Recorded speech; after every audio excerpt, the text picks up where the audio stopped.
Sta apelfimme.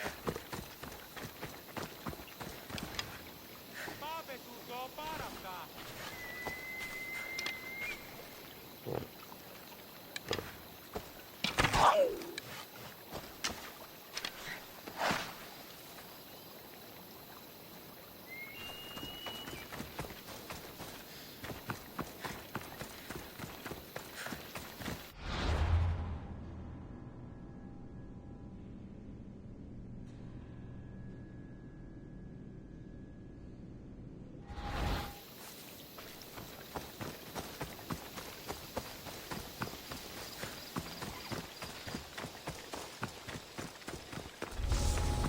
The watch will be vigilant here.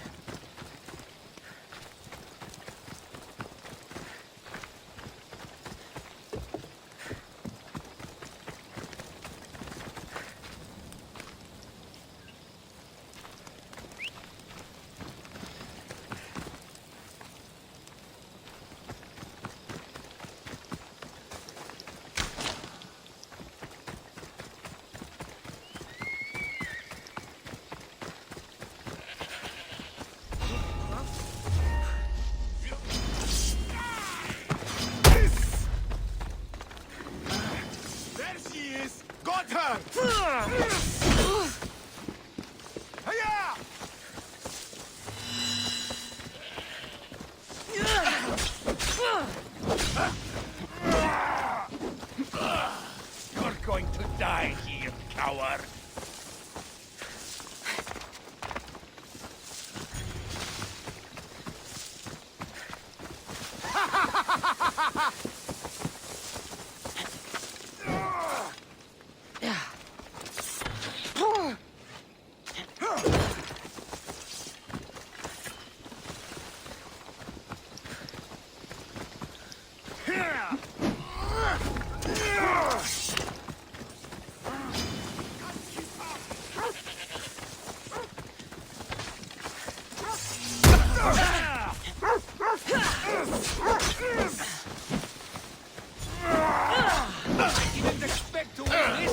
me?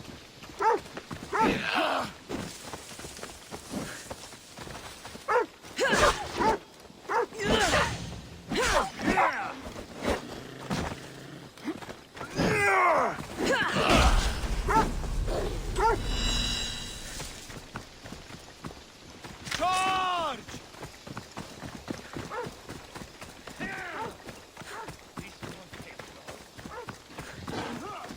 Victory!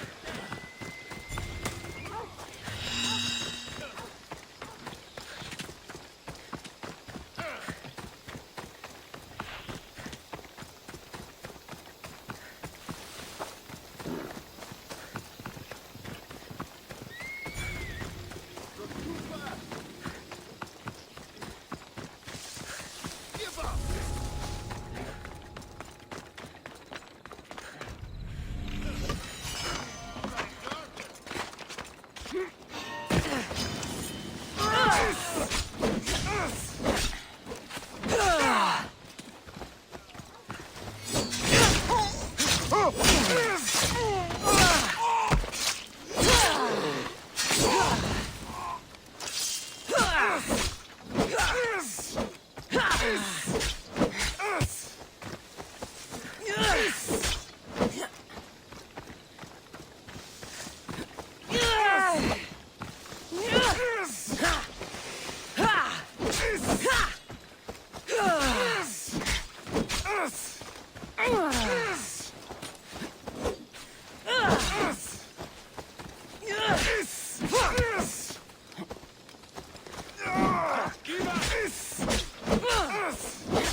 Malagas! I don't see them! There! I see her! Oh! Oh! Oh!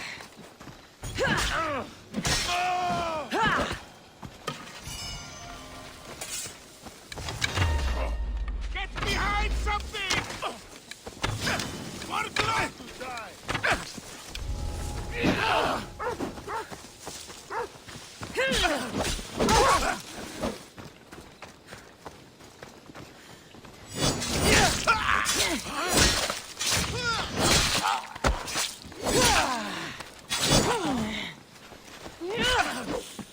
Attack!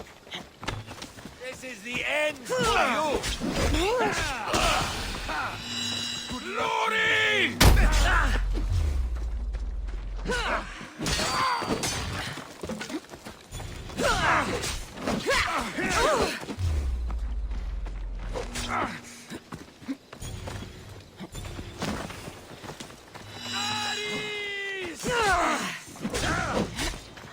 It'll be a struggle for you.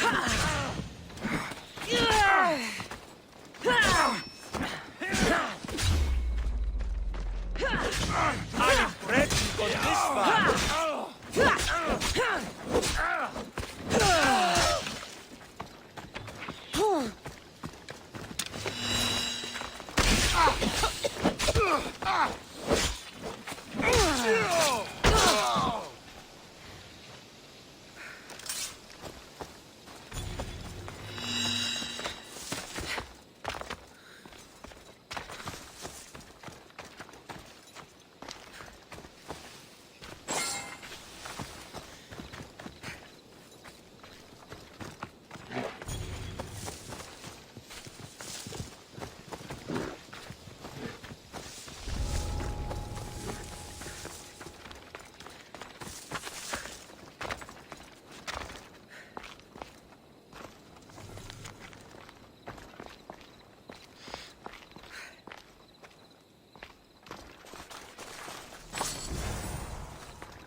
Need something, stranger?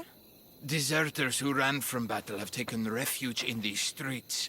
They are detested by the citizens as cowards, and so they beg and steal. So what? So it leaves less for those of us who have always begged and stolen. What can I do? I can't fight ex-soldiers, even cowardly ones. So you want me to give you some drachmi? Yes, any drachme you can give helps. I don't have time for this right now. Take pity on me.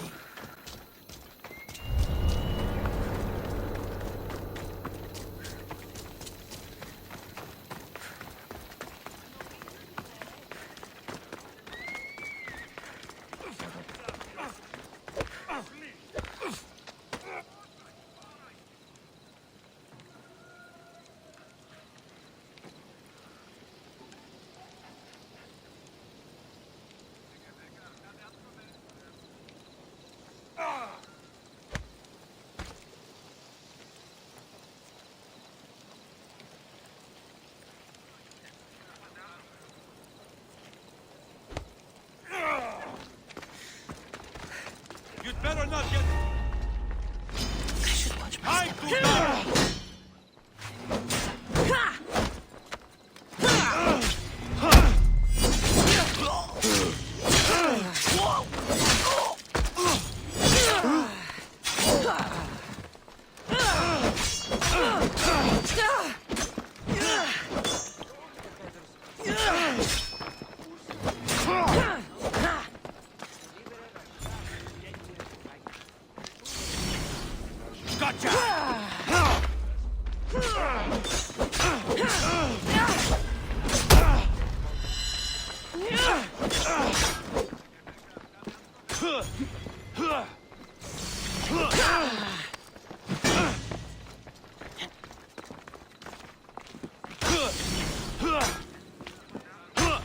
I found her!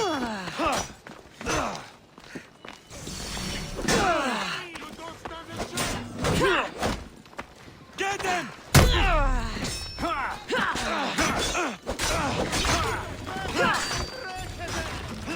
Io sono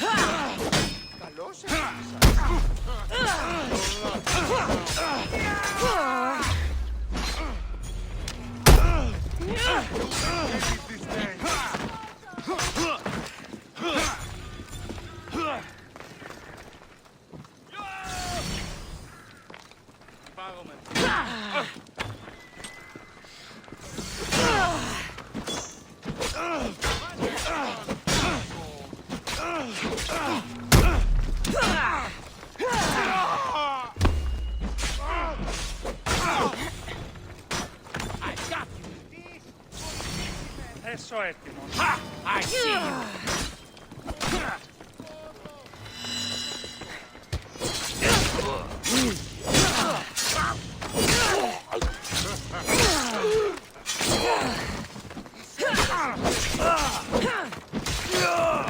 You're going to suffer! You are no match for me!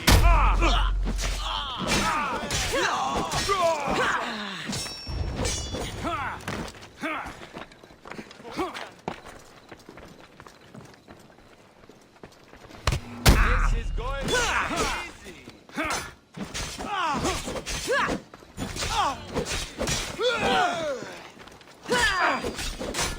Prepare to meet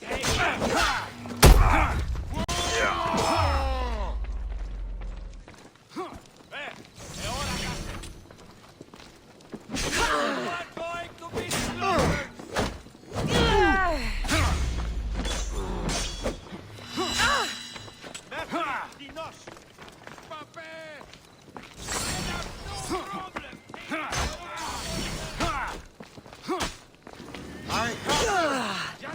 Victory!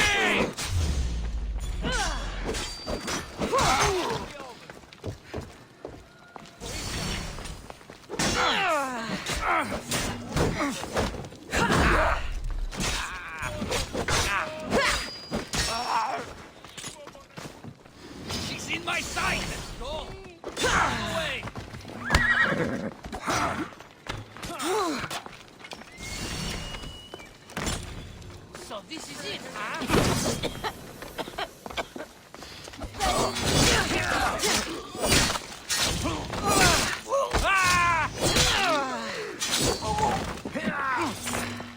Is this the best you've got?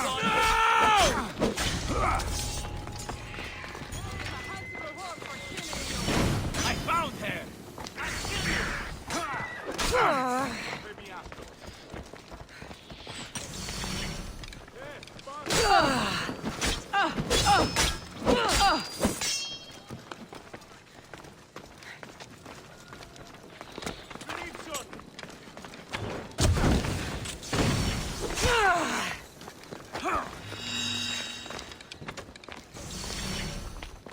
This is easy. You're done. Here's where you die. Surprised you're this weak.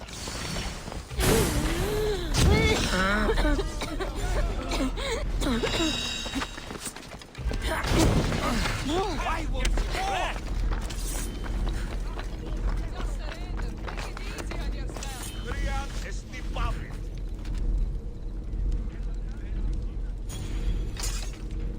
I'll help you search.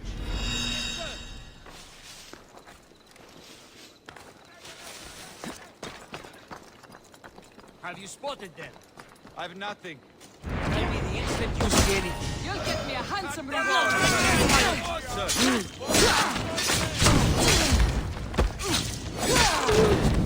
Bad idea.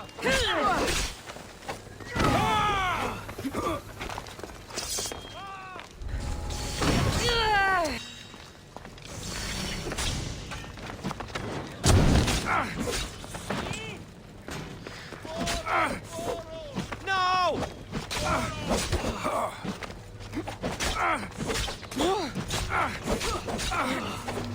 So this is it, huh?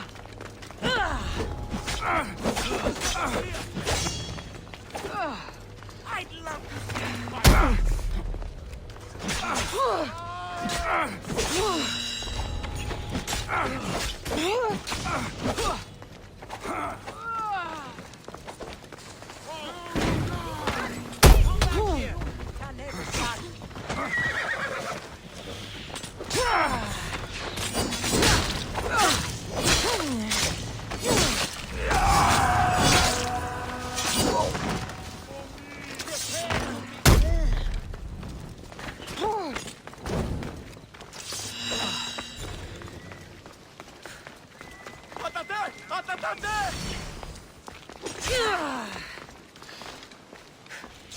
You're just going to be a bother.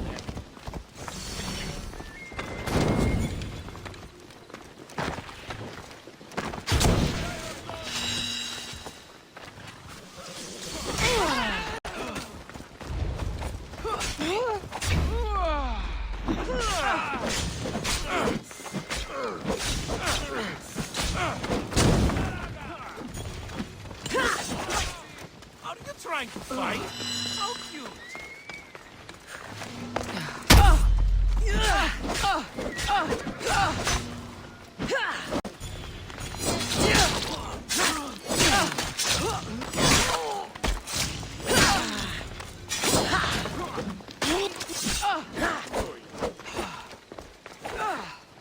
Come on, these lunatics!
Here, visitor. You are about to embark on a journey of discovery through the rich and fascinating history of classical Greece. You'll become fully immersed in the painstakingly detailed world built for Assassin's Creed Odyssey, which you are free to explore at your own pace, without any danger or time pressure. For a directed experience, take one of the many guided tours curated by prominent historians and archaeologists. Along the way, exchange words with some of Greece's most famous historical persons. The classical Greece you are about to explore is at the peak of its glory. This period is synonymous with grand accomplishments of the physical and the mental. Architectural marvels which still stand today dot its landscape, while towering achievements in philosophy, political systems, and art still influence our modern society in profound ways. We hope you become engrossed in the dazzling riches of ancient Greece and welcome you to your visit.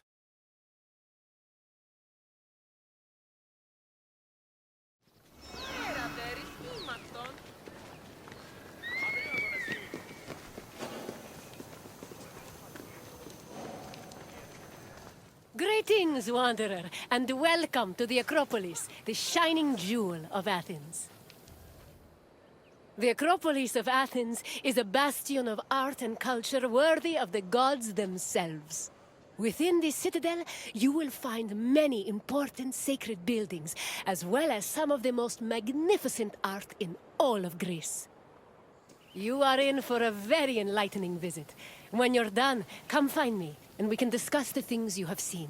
Farewell for now.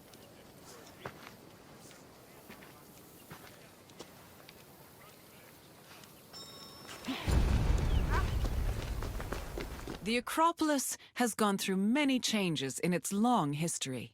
It began as a simple rock, was settled as early as the Neolithic period, and then became a fortress in the Mycenaean period. Stone buildings started appearing in the 7th century BCE. But the famous structures whose ruins remain visible today date mainly from a period of construction in the 5th century BCE. The location of the Acropolis is closely tied with Athens' foundation myth. Supposedly, it was the site where Athena and Poseidon competed for the city's patronage. This connection gave the Acropolis a sacred aura, and it was considered the religious heart of the city.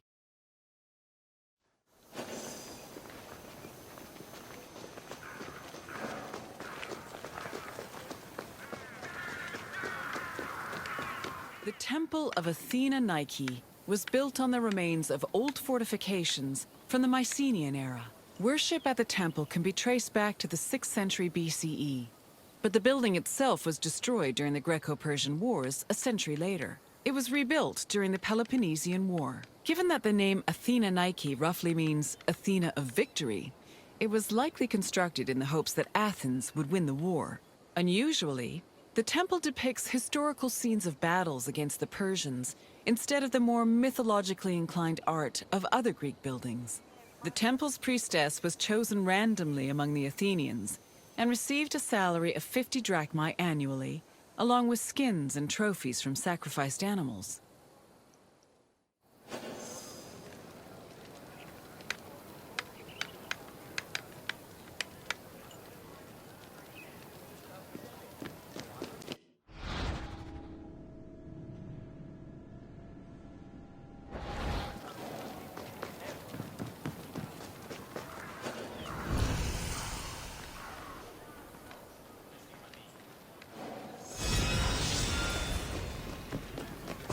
The Acropolis was built up over a long period, due in no small part to its partial destruction during the Greco-Persian Wars. It was in the 5th century BCE, though, that the Acropolis received its most significant improvements. This period was an extremely prosperous time for Athens, both financially and culturally. With a booming economy bolstered by trade and the Lavrion silver mines, Pericles, the leader of Athens, financed a huge project to rebuild the citadel. He enlisted the help of renowned artists, like the sculptor Phidias, as well as the architects Iktinos and Callicrates. Together, They erected buildings like the Parthenon and the Propylaea Gateway. Pericles' goal was to make the Acropolis into a glorious monument to the gods and to mortal Athenians.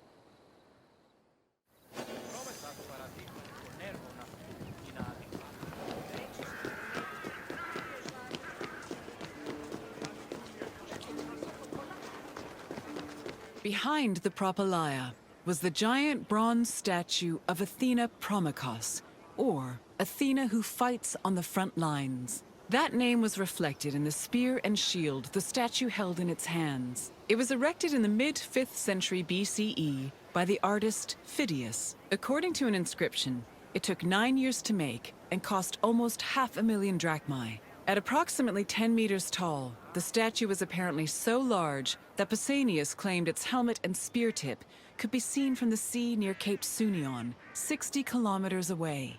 The ornamentation on the statue's shield was engraved by the metalsmith Mies.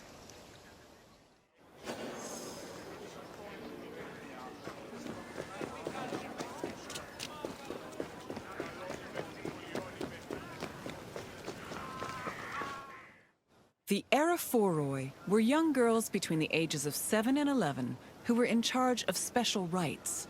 A list of 4 girls was drafted by the Assembly of Citizens, from which the High Magistrate, the Archon Basileus, chose 2 to serve as Aerophoroi for the year. The girls lived in a house on the Acropolis. They were in charge of carrying sacred objects and weaving the peplos of Athena. The peplos was a sacred robe offered to Athena during Panathenaea, a festival held in her honor.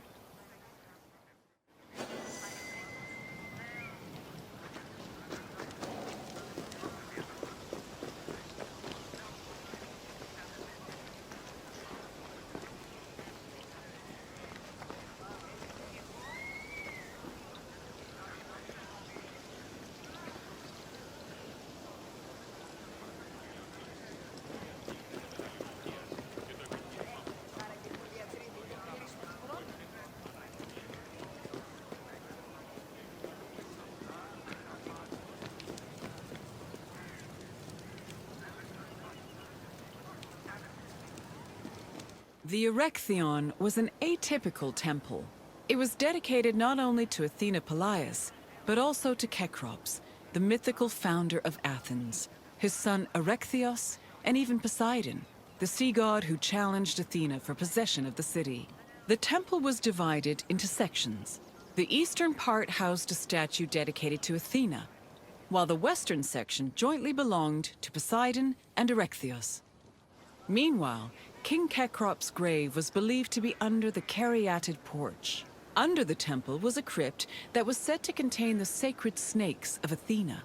The snakes may have had a sweet tooth because the priestesses of Athena allegedly fed them honey cakes.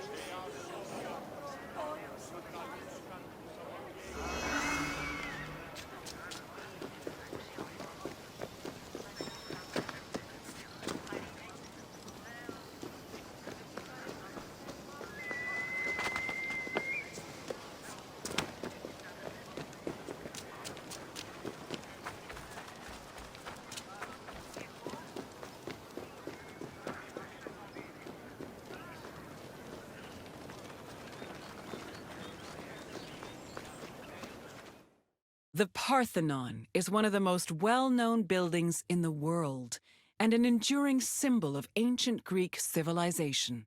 While it is located on the Acropolis, the building is not a traditional temple. It was built by the sculptor Phidias and the architects Callicrates and Ictinus as a great monument to the glory of the city of Athens. That glory is evident in its many carvings. One of the most carved monuments in Greek architecture, the Parthenon's decorations depict several mythological scenes. These include the birth of Athena, her fight against Poseidon for the patronage of Athens, the gods' battle with the giants, and the procession of the great Panathenaea.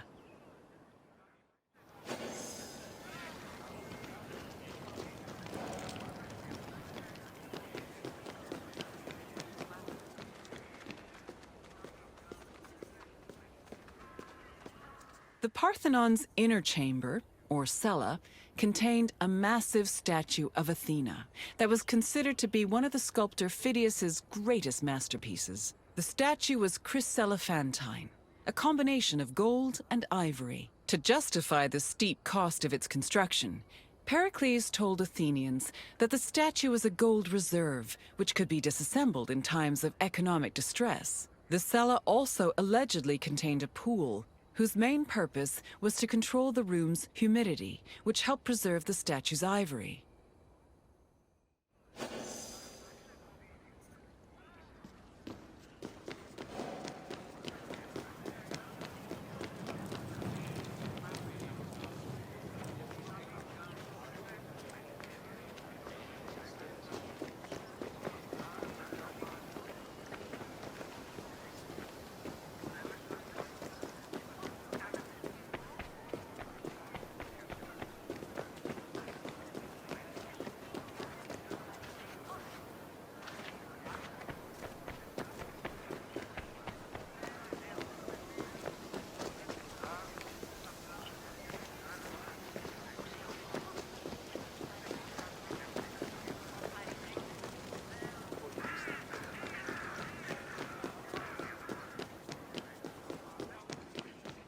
Athens' treasury was located in the Parthenon, where it was believed to be protected by Athena herself. The treasury contained objects of great value, acquired from different conquests, as well as a mass of minted silver coins and various offerings to Athena. Pericles also decided to move the entirety of the Delian League's treasure to the Parthenon in 454 BCE. This was a great testament to Athens' power over the rest of Greece. The riches were divided into two parts, the Demosia, which belonged to the city, and the Hiera Cremata, which was dedicated to the goddess and only used for religious purposes.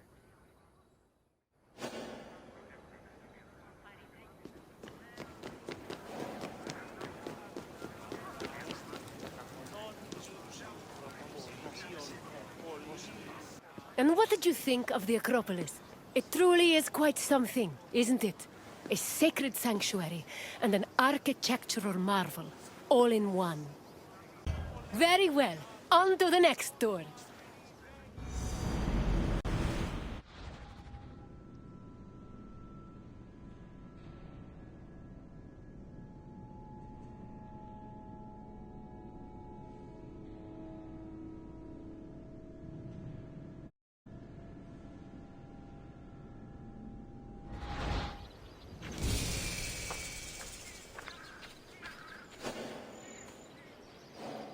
Welcome, traveler, to the ruins of Mykene. It is humbling to stand in the remnants of such a great civilization. Looking at these ruins, I am reminded that the past is never as far behind us as we think. These are the ruins of Mykene, center of the old Mykenean civilization. It was home to great warriors and heroes. In many ways, places like Athens and Sparta stand on the shoulders of its accomplishments. This tour will take you through its ruins and introduce you to its most important monuments, revealing its history in the process. I hope you enjoy yourself. I'll be waiting for you at the end of your visit.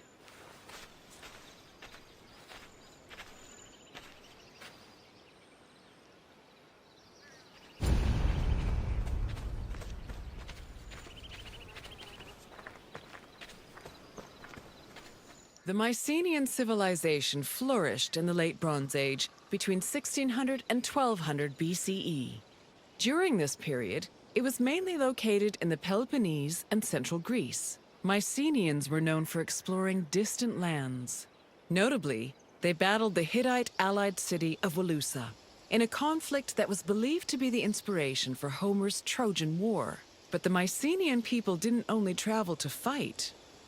They learned much from their neighbors, the Minoans of Crete, such as how to write syllabic script on clay tablets. Such tablets provide evidence that Mycenaeans spoke an early form of Greek.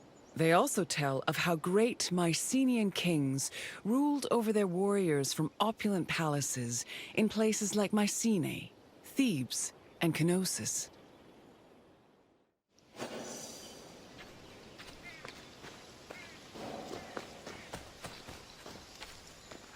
The entrance to Agamemnon's citadel, or the Lion Gate, is one of the most iconic monuments in Mycenae. It is impressive for both its height and for the intimidating rendering on its relief, which depicts two lions standing on either side of a column.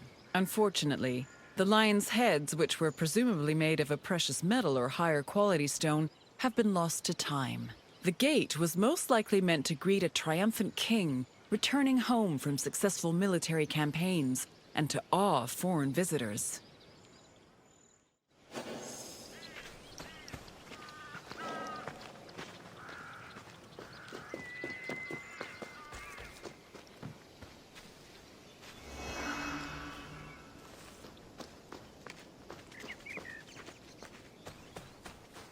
When these shafts were discovered by archaeologist Heinrich Schliemann in 1876, he believed the 6 gold-filled graves to be connected with the family of the great king Agamemnon, even going so far as to proclaim a gold mask he found within to be the death mask of Agamemnon.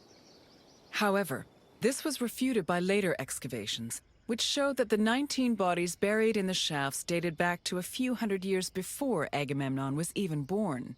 In fact, at the time of the body's burial, the Lion Gate and the citadel walls had not even been built yet.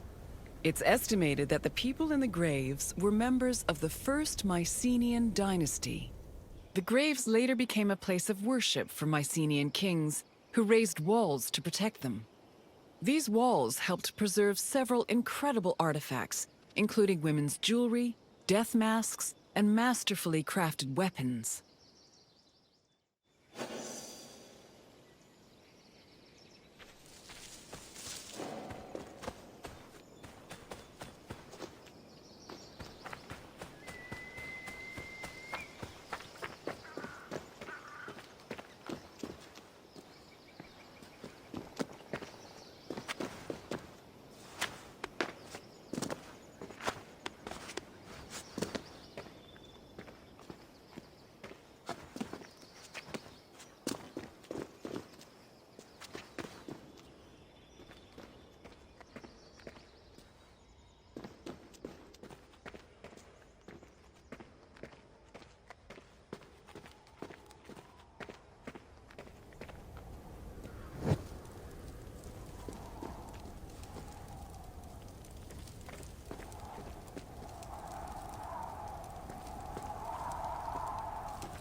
By 1250 BCE, Mycenae was at the height of its power, and its living quarters and workshops were numerous. Houses were built everywhere, from the top of the palace's hill near the king's residence, to the slopes and terraces within the walls, to the nearby hills outside the citadel. At one point, the citadel's walls even had to be enlarged to make room for more quarters. The people who lived inside the citadel were those with high status in either the military, religious, or administrative sectors of the kingdom. This is reflected by the ceramic and metal vessels inside the houses, as well as their painted, plastered walls.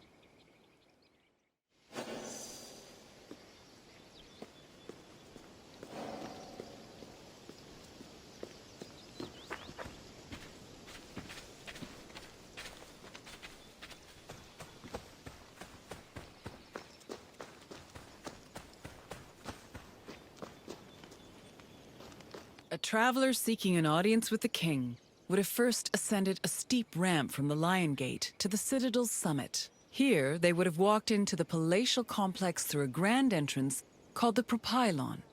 Once inside, their gaze would immediately be drawn to the palace's main hall, a monumental area known as the Megaron.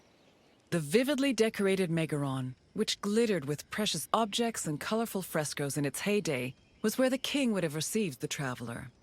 If the king was feeling generous, he would have shared with the visitor the palace's most marvelous feature, its commanding and majestic view, which stretched from the plain of Argolis to the gleaming Aegean Sea.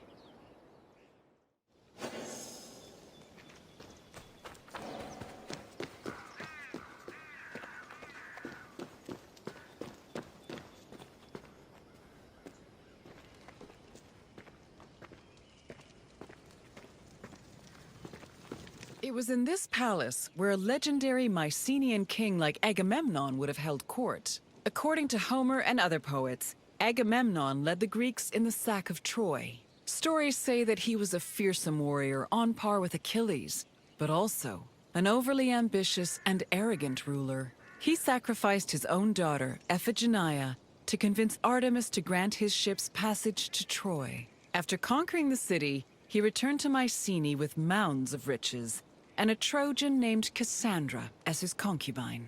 Agamemnon's wife, Clytemnestra, was not pleased with her husband's sacrifice of their daughter. She plotted to murder her husband out of anger. The plot was successful, and, depending on the version of the story, Agamemnon was either murdered in his bath by Clytemnestra or killed by his cousin Aegisthus during a banquet.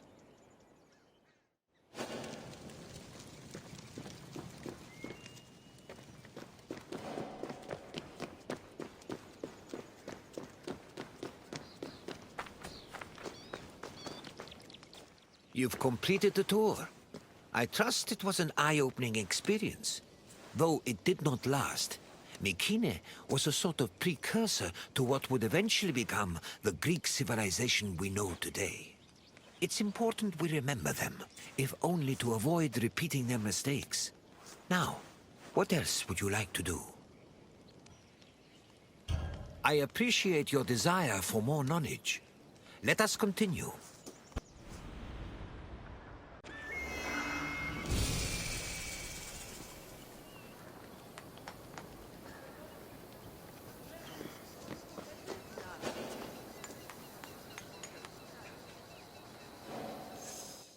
Welcome, friend, to this especially sacred part of the Olympian sanctuary.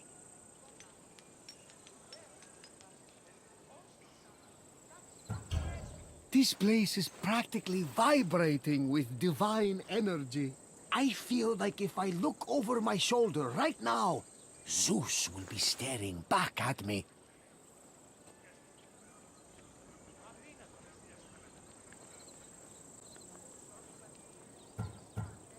The sanctuary of Olympia was dedicated to Zeus, king of the gods.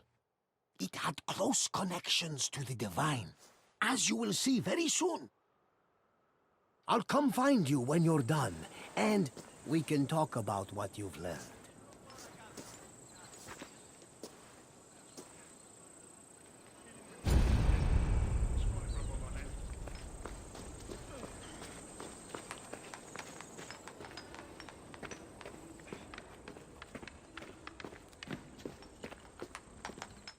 This workshop was built for the renowned sculptor Phidias after his work on the Acropolis of Athens.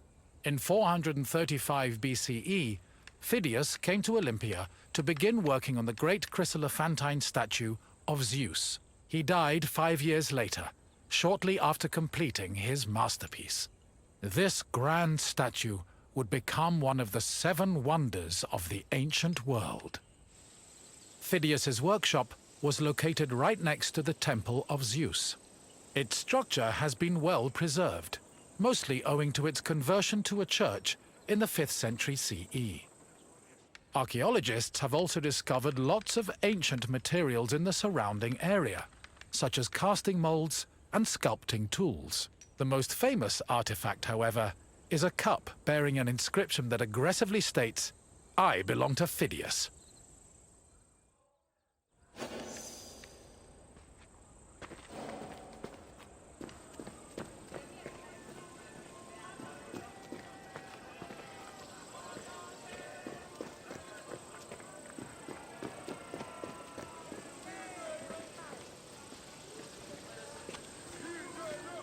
On the fifth and final day of the Olympic Games, victors attended a ceremony where they were crowned with olive wreaths and showered in flowers.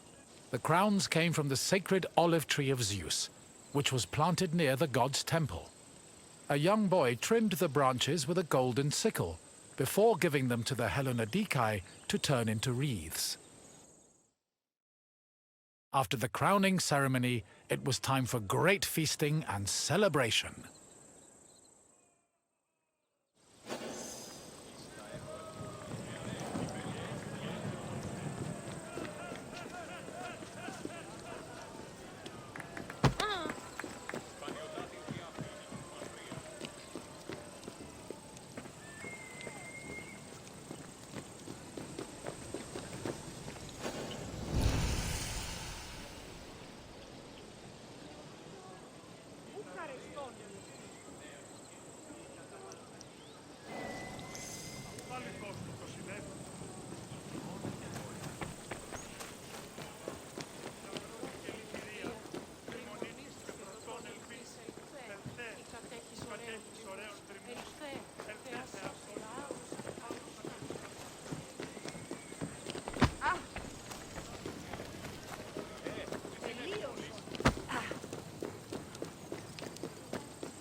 Pelops was both a legendary Greek hero and the mythical founder of the Olympic Games. According to legend, Pelops fell in love with the beautiful Hippodamia. Her father, Oenomaus, the king of Pisa, disapproved of their union. Having once heard a prophecy that he would be killed by his son-in-law, Oenomaus was known to challenge his daughter's suitors to chariot races, killing them when he won. Still, Pelops was determined to win Hippodamia's heart. Before the race, he enlisted the help of Poseidon, who gave him a golden chariot with 4 winged horses. Pelops was able to win both the race and the hand of his beloved, while Oenomaus was dragged to death by his horses. The start of this famous race was depicted on the eastern pediment of the Temple of Zeus.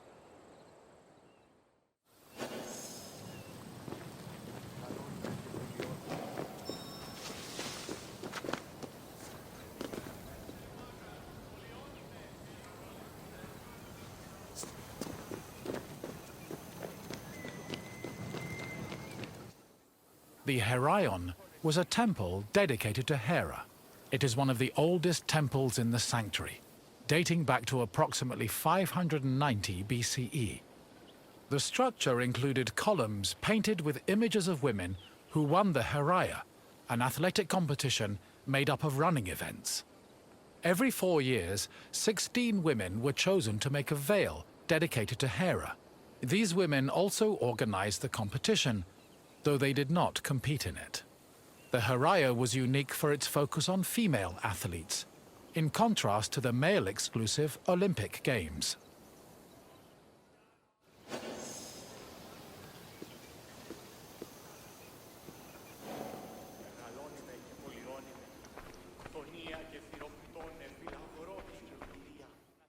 Hera was the goddess of women, marriage, family, and childbirth. She ruled Mount Olympus as Queen of the Gods, along with her husband and brother Zeus. Many mythological stories paint her as being annoyed at Zeus's many lovers and illegitimate offspring. In Greek art, Hera is usually depicted as matronly and regal, often wearing a crown or sitting on a throne. She is also sometimes seen holding a pomegranate, a symbol of both fertility and death. Hera's cult was very popular across Greece, and Olympia even minted her image on its coinage.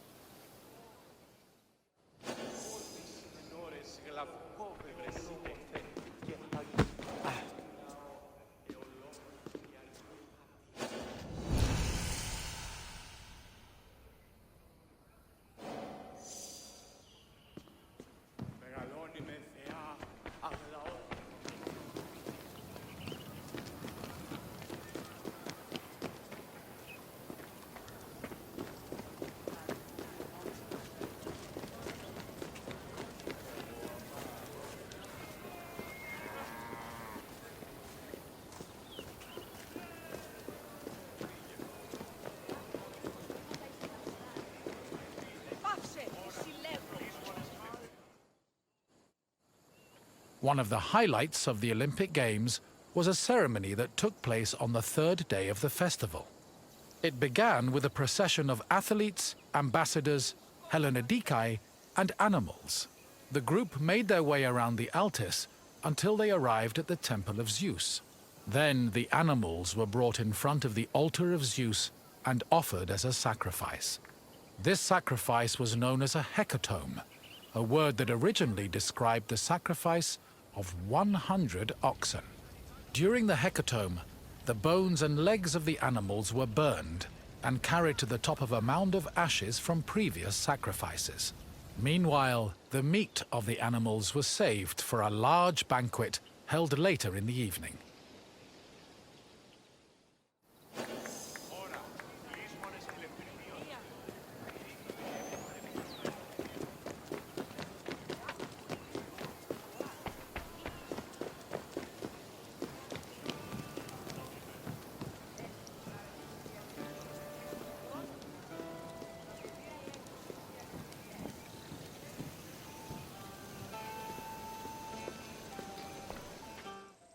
The Olympic Games were dedicated to Zeus, and all the ceremonies and events were hosted in his honor.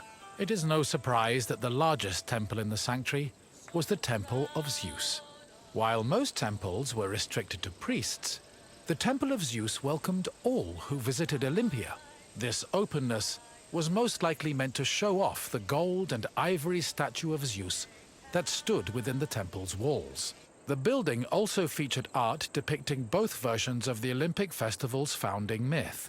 The eastern pediment showed a scene from the legendary race between Pelops and Oinomaos. The temple's metapiece, meanwhile, showed the 12 labors of Heracles, the other mythical founder of the games.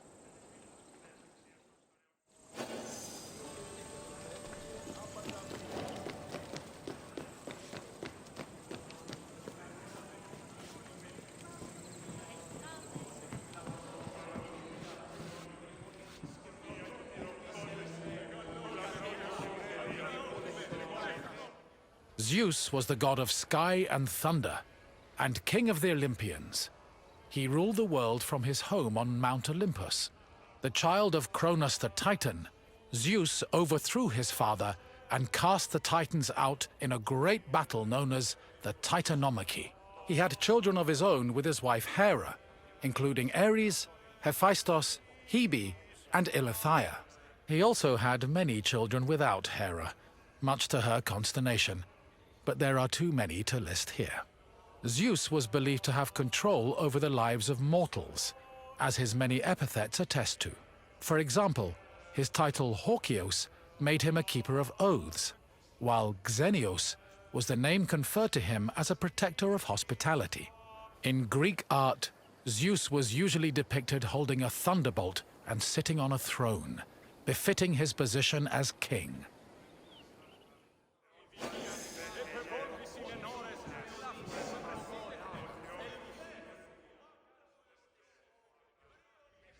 The Temple of Zeus was home to the chryselephantine statue of Zeus, one of the 7 wonders of the ancient world. The statue, made of gold, ivory, and wood, was sculpted by the renowned artist Phidias. At 13 meters tall, it was as impressive looking as it was difficult to maintain. Oil was used to protect the wood and ivory from cracking and to prevent general decay. While the statue does not exist today, it was thankfully described by Pausanias in great detail, so its legacy lives on.